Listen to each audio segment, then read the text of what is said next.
Praise the lord. ప్రేమైన దేవుని బిడ్డలారా, ఈ దినం కొరకు పరిశుద్ధాత్మ దేవుడు ఏర్పరిచినటువంటి వాక్యాన్ని చదువుకుందాం. హోషేయ గ్రంథంలో ఒక మాటను చదువుకొని ఈ దినం కొరకు ప్రార్థన చేసుకుందాం. చూడండి, హోషేయ గ్రంథము 11వ అధ్యాయంలో ఒక మాట. హోషేయ గ్రంథము 11వ అధ్యాయంలో 4వ వచనంలో ఇలాగూ రాయబడింది. హోషేయ గ్రంథము 11వ అధ్యాయము 4వ వచనంలో ఒకడు మనుషులను తోడుకొని పోవునట్లుగా స్నేహబంధముతో నేను వారిని బంధించి ఆకర్షించి తిని, ఒకడు పశువుల మీదకి కాడిని తీసునట్లు నేను వారి కాడిని తీసి వారి ఎదుట భోజనము పెట్టి తిని. పరిశుద్ధుడు, ప్రేమ కలిగిన తండ్రి, నీ పరిశుద్ధ పాదాల వందనాలు, హృదయపూర్వక కృతజ్ఞతాస్తుతులు చెల్లిస్తున్నాను.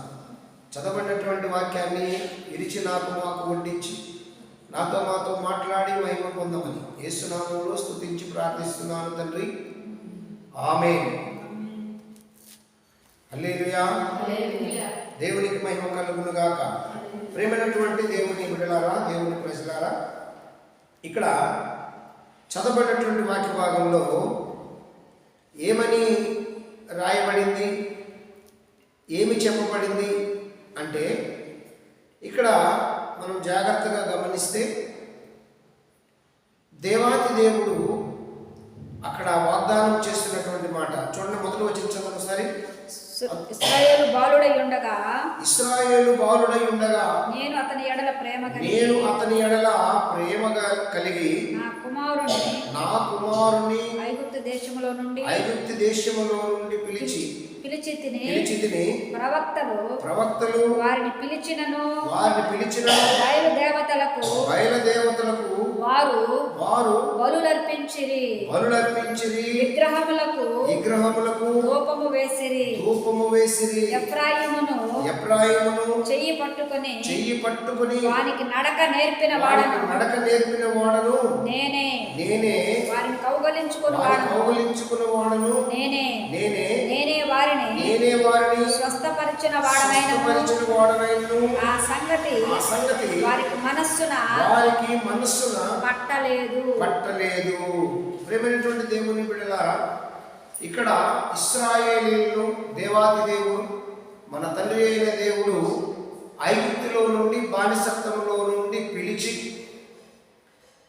భయంకరమైనటువంటి శ్రమల్లో నుండి, హింసల్లో నుండి బానిసత్వానికి లోబడినటువంటి ఇశ్రాయేలును పిలిచిన వాడు ఏం చేశాడు అంటే స్వస్థపరచడం మాత్రమే కాదు, నడక నేర్పాడు. ఒక చంటి బిడ్డకు తల్లి ఎలాగైతే నడక నేర్పిస్తుందో, ఒక చంటి బిడ్డకు ఎలాగైతే అన్నం పెడుతూ నోటికి అందిస్తూ తినటం నేర్పిస్తుందో, ఒక చంటి బిడ్డకు ఎలాగైతే బట్టలు తొడుగుకోవటము నేర్పిస్తుందో, ఒక చంటి బిడ్డకు తల్లి ఎలాగైతే గాయము కలిగితే ఆ గాయానికి మందు పెట్టి మాన్పడానికి ప్రయత్నం చేస్తుందో, అంత శ్రద్ధ కలిగి దేవాతి దేవుడు చేసినటువంటి పని ఏమిటంటే, ఇక్కడ ఎఫ్రాయిము లేదా ఇశ్రాయేలీయులను ఐగుప్తు నుంచి నడిపించి స్వస్థపరిచి నడక నేర్పి తీసుకొని బయటికి వచ్చాడు. అయితే అక్కడ ఒక మాట దేవుడు బాధపడతా పలుకుతున్నాడు. ఆ మాట ఏంటంటే, అయినను మీరు విగ్రహారాధన చేయకుండా మానలేదు అంటాడు. ఏమంటాడు అక్కడ? అయినను వాళ్ళు ఏం చేస్తున్నారంటే, ప్రవక్తలు వారిని పిలిచిన బయలు దేవతలకు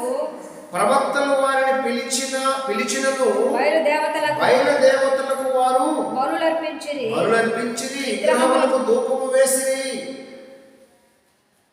వారు బలులర్పిస్తూ వచ్చారు, విగ్రహాలకు ధూపము వేస్తూ వచ్చారు. ఎందుకని అంటే వారు కృతజ్ఞత లేని వారు. ఎవరు వాళ్ళు? ఇశ్రాయేలీయులు కృతజ్ఞత లేని వారు. ఈరోజు దేవునికి కృతజ్ఞత లేని వారు చాలా మంది కనిపిస్తుంటారు. చాలా మంది దేవునికి కృతజ్ఞత లేదు, దేవుని పట్ల కృతజ్ఞత చూపించరు. దేవునికి కాదు, దేవుని పట్ల కృతజ్ఞత చూపించరు. ఏమండి, దేవునికి చూపించవలసినటువంటి విధేయత మాదిరి చూపించరు. అసలు ఆయన ఎంత శ్రమ పడ్డాడు, ఆయన ఎంత కష్టపడ్డాడు, ఆయన ఎంతగా శ్రమించాడు అని మనం ఆలోచిస్తే, ఐగుప్తి బానిసత్వం నుంచి తీసుకొని వచ్చి వారికి నడక నేర్పించి వారిని స్వస్థపరిచి వారికి కావలసిన సమస్తము వారికి అనుకూలిస్తూ వచ్చినా సరే ఈరంట ఏం చేశారంటే, వీరు బయలుదేవతలకు అర్పించవలసినవి అర్పిస్తున్నారు, విగ్రహములకు వేయవలసిన ధూపము వేస్తూ ఉన్నారు. అయితే అప్పుడు ఏమంటారంటే, ఎబ్రాయామును చెయ్యి పట్టుకొని వారికి నడక నేర్పిన వాడను నేనే కదా. ఎబ్రాయాం, నీకు చెయ్యి పట్టుకొని నడక నేర్పించాను. ఆ నడకలో నువ్వు తొట్టిల్లిపోతే తొట్టిల్లకుండా నేను చెయ్యి పట్టుకొని ఇలా నడువు ఇలా నడువు ఇలా నడువు నడిపించాను కదా అని ఇక్కడ ప్రశ్నిస్తున్నాడు దేవాది దేవుడు. దేవునికి మహిమ కలుగును గాక. హల్లెలూయా. కనుక ప్రియా దేవుని బిడ్డలారా, ఇంకా కింద అంటాడు, ఏమంటాడంటే, వారిని కౌగులించుకుని వాడను నేనే, నేనే వారిని స్వస్థపరిచిన వాడను. దేవునికి స్తోత్రము కలుగును గాక. కౌగులించుకున్నాడు. ఏం చేశాడు ఆయన? ఏం చేశాడంటే పట్టుకొని కౌగులించుకున్నాడు. తన పిల్లలను తన మాట కనిపోయినా, తన మాట ధృవీకరించిన నేనే కదా వారిని కౌగిలించుకున్నటువంటి దేవుణ్ణి పక్కన పెట్టి ఏం చేస్తారంటే ధూపము వేస్తున్నారు. ఎక్కడ ధూపం వేస్తున్నారు?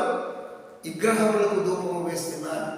విగ్రహములకు ఇష్టమైనది చేస్తున్నారు, విగ్రహములకు నచ్చింది చేస్తున్నారు, విగ్రహములు మెచ్చుబుద్ధి చేస్తున్నారు, విగ్రహాలకు సంతోషం చేస్తున్నారు.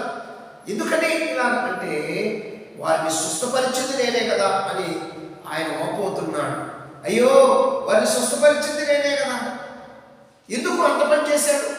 స్వస్థపరిచాడు, కౌగిలించుకున్నాడు, నడక నేర్పించాడు అంటే ఆయన ఎవరో తెలుసా? మన దేవుడు వాత్సల్యపూర్ణుడు. దేవునికి స్తోత్రం కలుగును. ఆయన కనికరము కలిగిన దేవుడు, ఆయన కరుణామయుడు, ఆయన కనికరము చూపించే దేవుడు.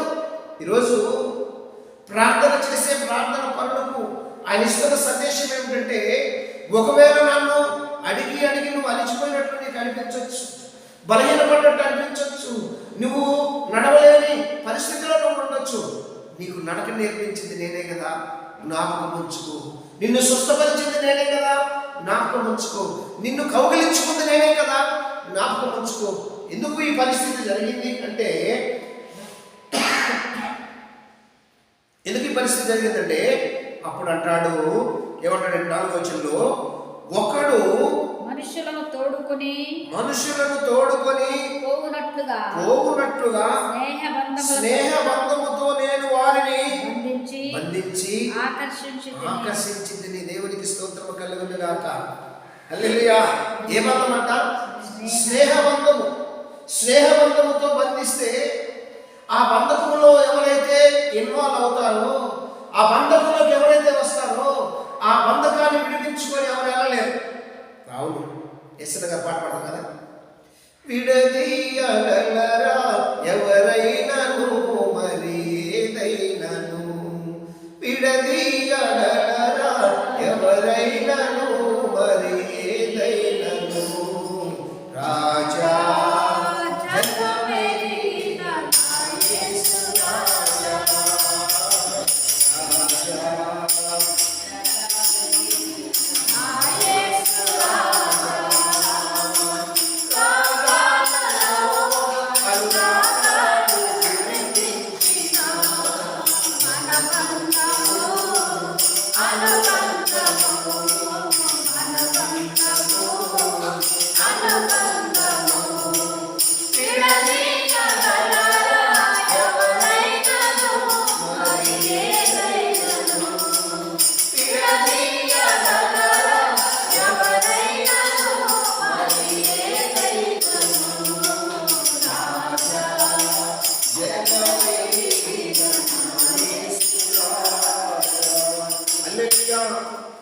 ఒకడు స్నేహబంధముతో వారిని బంధించి ఆకర్షించితిని అంటాడు. వారిని బంధించి ఆకర్షించి ఏం చేశాడంటే వారిని నడిపిస్తున్నాడు. దేవునికి మహిమ కలుగును గాక. హల్లెలూయా. ఇంకా కిందకు వస్తే ఒకడు పశువుల మీదకి కాడి తీసినట్లు నేను వారి కాడిని తీసి వారి ఎదుట భోజనము పెట్టి తిని. యేసయ్యకు మహిమ కలుగును గాక. వారికి ఏం పెట్టాడంటే భోజనము పెట్టాడు. ఎలాగా అంటే చూడండి, ఒక వ్యవసాయకుడికి బాగా తెలుసు. వ్యవసాయం చేసే ఒక రైతుకు చక్కగా కాడెద్దులకు అరక కడితే ఆ కాడెద్దులకు మెడ మీద ఏమవుతుంటే కాడిమాను ఉంటుంది. ఆ కాడి కట్టినప్పుడు ఆ కాడిమాను ఆ కాడి కడితే చాలా చక్కగా వాటికి అర్థమైపోద్ది. ఏమర్థమైందంటే నా యజమానుడు నన్ను పొలంలోనికి తీసుకెళ్తున్నాడు, నా యజమానుడు అరక దున్నటానికి తీసుకెళ్తున్నాడు, నా యజమానుడు ఆ పొలంలో వ్యవసాయం చేయాలి, సేద్యం చేయాలి, అక్కడికి తీసుకెళ్తున్నాడని చాలా చక్కగా అట్టకట్ట రెడైపోయి నడుస్తూ ఉంటాయి. మళ్ళీ తిరిగి వచ్చేసరికి ఘాటి దగ్గరికి వెళ్ళినప్పుడు ఆ యజమానుడు ఏం చేస్తాడంటే ఆ యొక్క మెడ మీద ఉన్నటువంటి ఆ కాడిమాను ఇప్పుతాడు. అయితే దేవుడు ఏం చెబుతున్నాడంటే నీ మెడ మీద ఉన్నటువంటి బరువును ఆ పశువుకి ఉన్నటువంటి కాడిని తీసినట్టు నేను వారి కాడిని తీసి తిని వారి ఎదుట భోజనము పెట్టి తిని. దేవునికి స్తోత్రం కలుగును గాక. ఇటువంటి స్నేహబంధం కలిగినటువంటి దేవుణ్ణి చాలా మంది లెక్క చేయట్లేదు. ఇటువంటి స్నేహబంధం కలిగినటువంటి కాపరిని కూడా లెక్క చేయట్లేదు. అవునులే, దేవుణ్ణి లెక్క చేయని వారికి కాపరి ఎక్కడ గుర్తొస్తాడు? ముందు దేవుడని భయం అంటే కాపరి కూడా గుర్తుంటాడు కదా. దేవుడని భయం అంటే కాపరి కూడా గుర్తుంటాడు. స్నేహబంధము, ఈ బంధము ఎవరు విడదీయలేని బంధము. కానీ ఈ బంధాన్ని చాలా మంది నిలబెట్టుకోలేకపోతున్నారు. ఈయన ఎందుకు అంతగా బంధించాడు, ఎందుకు స్నేహబంధంతో ఎందుకు వారిని ఆకర్షించాడు అంటే ఆయన కరుణామయుడు. దేవునికి స్తోత్రం కలుగును. హల్లెలూయా. దేవునికి స్తోత్రం. చూడండి, మత్తయి సువార్తలో ఒక మాట మనకు కనిపిస్తుంది. యేసుక్రీస్తు ప్రభువారు చెబుతున్నటువంటి మాట. మత్తయి సువార్తలో ఏం చెబుతున్నారంటే మత్తయి సువార్త 9వ అధ్యాయం 36 వచనం చదవండి ఒకసారి. 9:36లో ఒక మాట కనిపిస్తుంది. 9:36 ఆయన సమూహములను చూసి వారు కాపరిలేని గొర్రెల వలె ఇసికి చెదరి ఉన్నందున వారి మీద కనికరపడి వారి మీద ఏం చేశారంటే కనికరపడ్డాడు. దేవునికి స్తోత్రం కలుగును గాక. వారు చింతాబంద అయిపోయారు, ఇసికి చెదరిపోయారు, అటు ఇటు అయిపోయారు, కాపరి లేని గొర్రెలు అయిపోయారు. కాపరి అంటే వాళ్ళకేంటో తెలియదు, కాపరి అంటే వాళ్ళకి తెలియదు. అటువంటి వారిని ఏం చేశాడంటే వారి మీద కనికరపడ్డాడు. ఎవరు కనికరపడ్డారు? యేసుక్రీస్తు ప్రభువారు కనికరపడ్డాడు. ఆయన మన మీద కూడా కనికరపడ్డాడు. దేవునికి స్తోత్రం కలుగును గాక. ఆయన కరుణామయుడు, ఆయన కనికర స్వరూపుడు, ఆయన కరుణించే దేవుడు. ఆయన పేరే నజరేయుడైన యేసుక్రీస్తు ప్రభువారు. ఈరోజు ఆయన కనికరాన్ని ఎంతమంది గమనిస్తున్నారు? ఆయన స్నేహబంధాన్ని ఎంతమంది గమనిస్తున్నారు? ఆయన స్నేహబంధంలో ఎంతమంది నిలిచి ఉన్నారు? గమనిస్తే నిలిచి ఉంటారు, గమనించకపోతే తొలగిపోతారు స్నేహబంధం నుండి. ప్రియ దేవుని బిడ్డలారా, ఒకసారి ఆలోచించండి. యేసు ప్రభువారు ఎందుకు అంత స్నేహబంధం చేశాడంటే ఆయన కరుణామయుడు కాబట్టి, ఆయన కనికరం కలిగిన దేవుడు కాబట్టి ఆయన అలాగా కరుణించాడు, స్నేహబంధం చేశాడు. 14వ అధ్యాయం కూడా చూద్దాం ఒక మాట. 14 మత్తయి సువార్తలో మాటలు మనం చూస్తే అక్కడ మాట కనిపిస్తుంది. చదవండి. ఆయన వచ్చి ఆ గొప్ప సమూహమును చూచి, చూడండి, ఆయన వచ్చి ఆ గొప్ప సమూహమును చూసి వారి మీద కనికరపడి వారిలో రోగులైన వారిని స్వస్థపరిచెను. చూడండి, వారిలో రోగులైన వారిని స్వస్థపరిచెను. వారు బలహీనంగా ఉన్నారు, అనారోగ్యంగా ఉన్నారు, వారు అక్కడి నుంచి నడలేని పరిస్థితి. అయితే అనారోగ్యంగా ఉన్నటువంటి ప్రజలను చూసి ఏం చేశాడంటే ఆయన స్వస్థపరిచాడు. దేవునికి స్తోత్రం కలుగును గాక. ఈరోజు ఎంతమంది అనారోగ్యంగా లేరు? అనారోగ్యం అంటే కేవలం శారీరక సంబంధం అనారోగ్యం మాత్రమే కాదు. ఈ శరీరానికి వచ్చే రుగ్మత మాత్రమే కాదు. అది ఒకటి, అది ఒక కోణము. మరొక కోణం ఏంటంటే యేసుక్రీస్తు లేకుండా బ్రతుకుతూ పాపం అనే రోగం పట్టింది హృదయానికి. ఏం పట్టింది హృదయానికి? పాపం అనే రోగం పట్టింది. ఆ పాపం అనే రోగం పట్టి దేవుని లెక్క చేయకుండా విచ్చలవిడిగా తిరుగుతూ, దేవుని గౌరవించకుండా విచ్చలవిడిగా తిరుగుతూ, దేవుని సమయాన్ని గౌరవించకుండా మాకు అన్ని జరిగిపోతున్నాయి, మాకేం కొదువా అన్నట్లు ప్రయాణం చేస్తున్నటువంటి ఆ ప్రజలు చూసయ్యో దేవుని ప్రేమ ఈరిలో లేదు, దేవుని భయం ఈరిలో లేదు, వీరికి పట్టింది ఒక రోగము, పాప రోగం.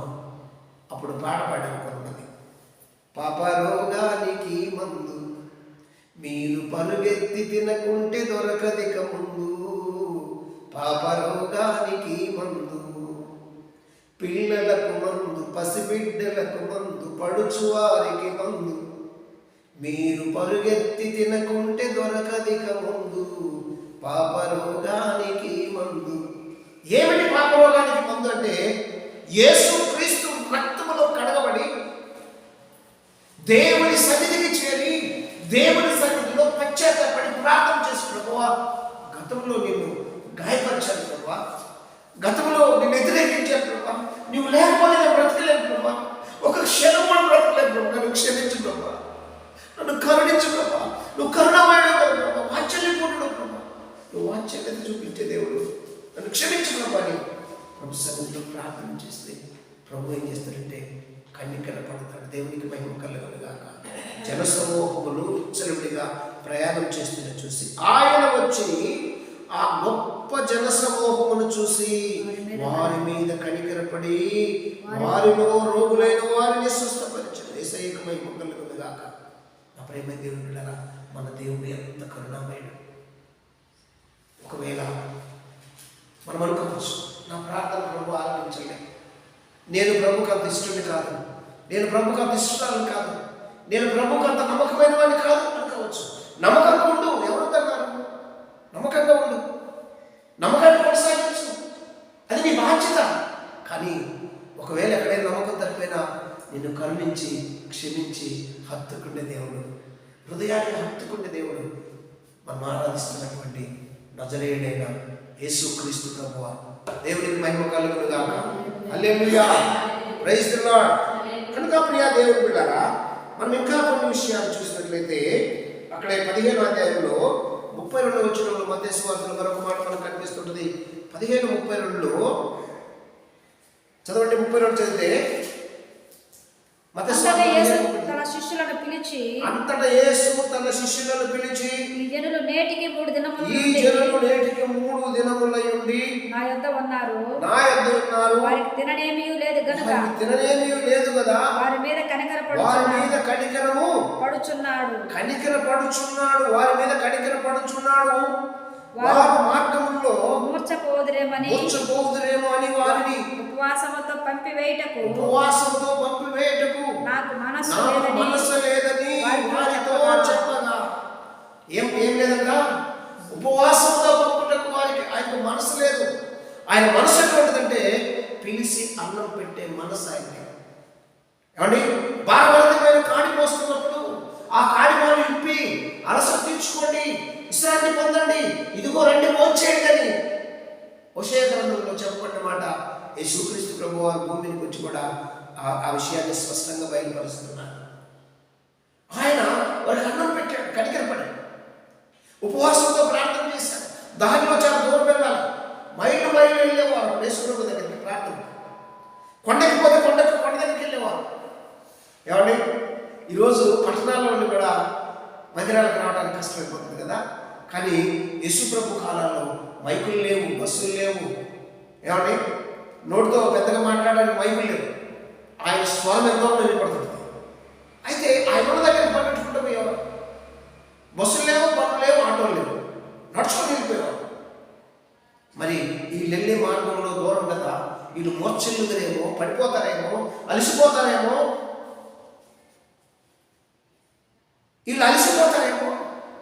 వీళ్ళకి భోజనం పెట్టు, వీళ్ళకి అన్నం పెట్టండి, వీళ్ళని ఊరక పంపించడం నాకు మనసు లేదు. ఈరోజు నిన్ను నన్ను ఊరకనే పంపించడానికి దేవునికి మనసు లేదు. ఆయన తృప్తి పరిచే ఇచ్చి పంపిస్తాడు. దేవునికి స్తోత్రం కలుగుతాడు. వాక్యంతో తృప్తిపరుస్తాడు, ఆయన మాటతో తృప్తిపరుస్తాడు, ఆయన శక్తితో తృప్తిపరుస్తాడు.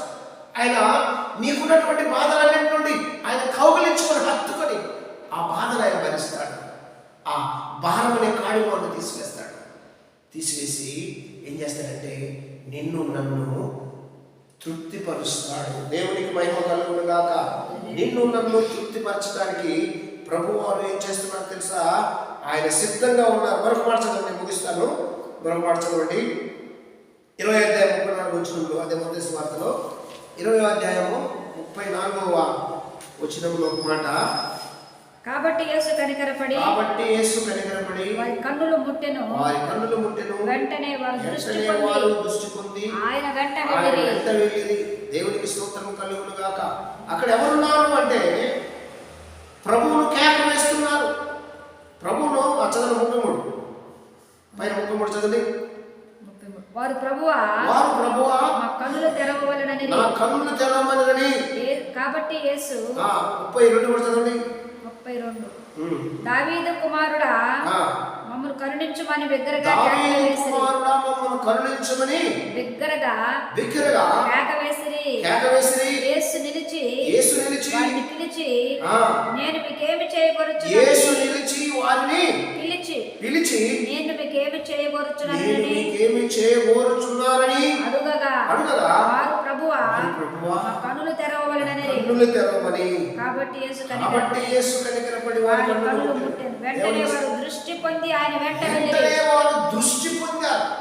ఈరోజు ఆత్మీయ స్థితిలో ఏమైనా గుడ్డితనంగా ఉన్నా, లేదంటే శారీరక సంబంధమైన గుడ్డితనం ఉన్నా, విశ్వసించి ప్రభుని అడిగే రీతిగా ప్రభు దగ్గరికి వచ్చి అడిగితే ఆయన కనికరపడి వారి కన్నులు ముట్టెను. దేవునికి స్తోత్రం కలుగును గాక.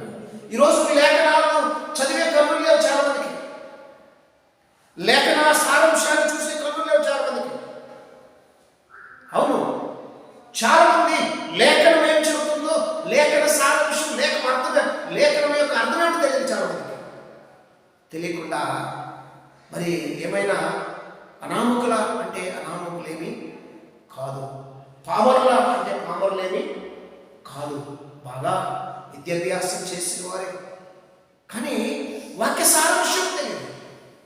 ఇటువంటి వారికి ఆయన ఇస్తున్న సలహా ఏంటంటే ఆనాడు గుడ్డి వారి కన్నులు ముట్టినటువంటి దేవుడు ఈరోజు నీ కన్నులు ముడతాను, ఆత్మీయ స్వస్థత పొందాలి. లేఖన సారాంశం తెలియని వారు, లేఖనాన్ని చదివి అర్థం చేసుకున్న వారు ఆత్మీయ నేత్రాన్ని కనుక తెచ్చుకోవాలి. లేదంటే శారీరక గుడితనం ఉన్న వారికి శారీరక నేత్రాలు తెరవబడతాయి. ఎందుకు తెలుసా? ఆయన దగ్గరికి వస్తే ఆయన కనికరించి ముడతాడు. దేవునికి మహిమ కలుగును గాక. హల్లెలూయా. చదవండి మూలవాక్యం హోషేయ గ్రంథంలోకి వచ్చేది. హోషేయ గ్రంథంలో రాయబడినటువంటి మాటకు అక్కడ ఎబ్రాయము నిన్ను నేను చేయబట్టి నడిపించాను కదయ్యా, వారికి నడక నేర్పిన వాడను నేనే, వారిని కౌగిలించు వాడను నేనే, నేనే వారిని స్వస్థపరిచిన వాడను. ఆ సంగతి వారికి మనసున పట్టలేదు. ఆ సంగతి వారికి మనస్సున పట్టలేదు. అంటే మనసున పట్టలేదు అర్థం ఏంటి?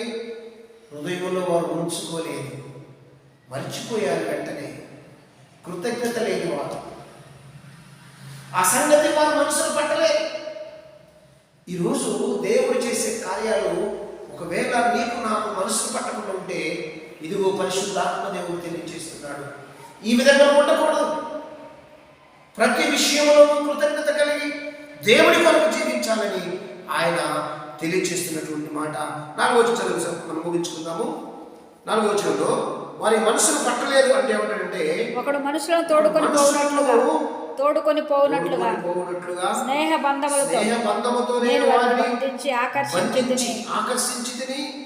ఒకడు పశువుల మీదకి కాడిని తీసినట్లు నేను వారి కాడిని తీసి వారికి భోజనము పెట్టి వారి ఎదుట. దేవునికి స్తోత్రం కలుగును గాక. వారికి భోజనం పెట్టాను. ఈరోజు నీకు నాకు ఏం చేస్తాడంటే భోజనం పెట్టడానికి సిద్ధంగా ఉన్నాడు. ఆయన నిన్ను ఏం చేశాడంటే స్నేహబంధముతో ఆకర్షించి నిన్ను నన్ను నడిపిస్తున్నాడు. దేవునికి మహిమ కలుగును గాక. ఆయన నడకలో నువ్వు నడిస్తే, ఆయన ప్రేమలో నువ్వు ఉంటే, ఆయన నిన్ను ఆశీర్వదించాలనుకుంటున్నాడు. ఒకవేళ ఆయన చేసిన కార్యాలను ఎవరు మనసులో పెట్టకపోతే నష్టపోయే ప్రమాదం ఉంది. విగ్రహారాధన తెలియచేస్తే నష్టపోయే ప్రమాదం ఉంది. విగ్రహాలను ధూపం వేస్తే నష్టపోయే ప్రమాదం ఉంది. ప్రేమ దేవుడు బిడ్డలారా, కనుక వారు మనసును పెట్టక నష్టపోయారు. మనం ఏం చేస్తామంటే మనసును పెట్టి ప్రభుని వెంబడిస్తున్నాం. మనసులో పెట్టి విషయాలని, దేవుడు చేసిన కార్యాలన్నీ, మేలులన్నీ మనసులో పెట్టుకొని మనం ఏం చేయాలంటే దేవునికి కృతజ్ఞతాస్తుతులు చేయించాలి. అందుకే దావీదు అంటాడు, నేను నీ ఎదుట పాపం చేయకుండా అంటే నీ వాక్యం నా హృదయంలో ఉంచుకున్నాను, పెట్టుకున్నాను అంటాడు దావీదు. ఆ విధంగా మనం ఉండాలని పరిశుద్ధాత్మ దేవుడు కోరుకుంటున్నాడు. రండి ప్రార్థన చేసుకుందాం. స్తోత్రం స్తోత్రం స్తోత్రం స్తోత్రం. హల్లెలూయా hallelujah hallelujah hallelujah hallelujah hallelujah హల్లెలూయా. యేసయ్యా మీకు వందనాలు వందనాలు వందనాలు వందనాలు వందనాలు వందనాలు వందనాలు. కృతజ్ఞతాస్తుతులు చెల్లిస్తున్నాను ప్రభువా. రాజా రాజా రాజా రాజా రాజా రాజా రాజా రాజా. Holy spirit holy spirit holy spirit. Thank you Jesus, thank you Jesus, thank you wonderful God. Hallelujah hallelujah hallelujah hallelujah hallelujah